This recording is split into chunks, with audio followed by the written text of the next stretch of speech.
आज 10वीं क्लास में रसायन विज्ञान का पहला चैप्टर रासायनिक अभिक्रिया है।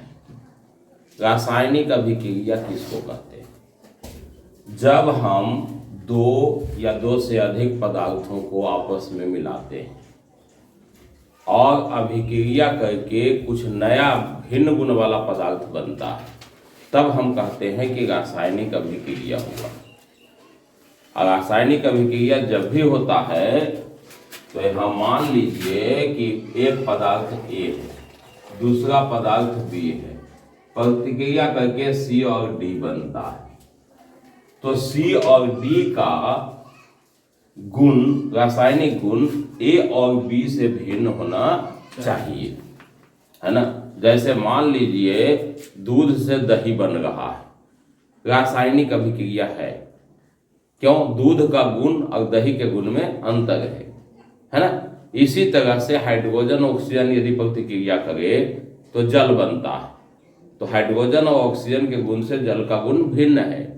कैसे?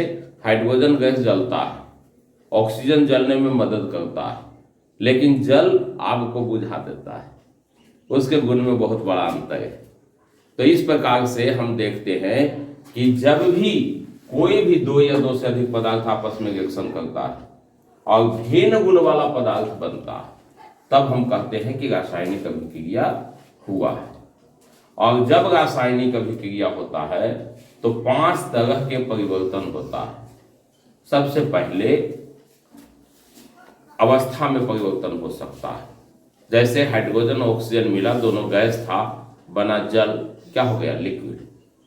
दूसरा, रंग में परिवर्तन हो सकता है, तापमान में परिवर्तन हो सकता है, अघुलनशील पदार्थ बन सकता है जिसको हम कहते हैं अवक्षेप बन सकता है, और रिएक्शन से गैस उत्पन्न हो सकता है। जैसे कोयला को जलाते हैं CO2 गैस बनता है।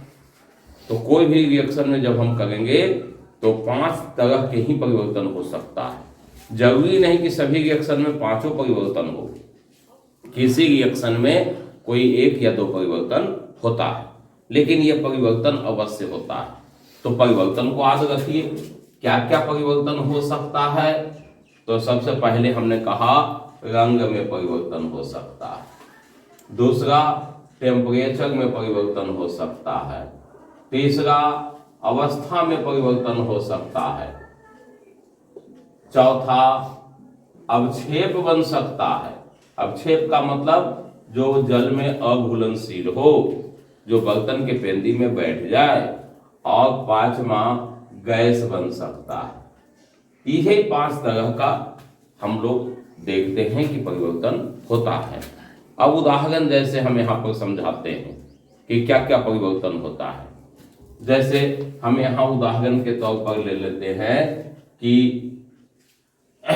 हाइड्रोजन प्लस नाइट्रोजन, तो यहां बन गया अमोनिया गैस।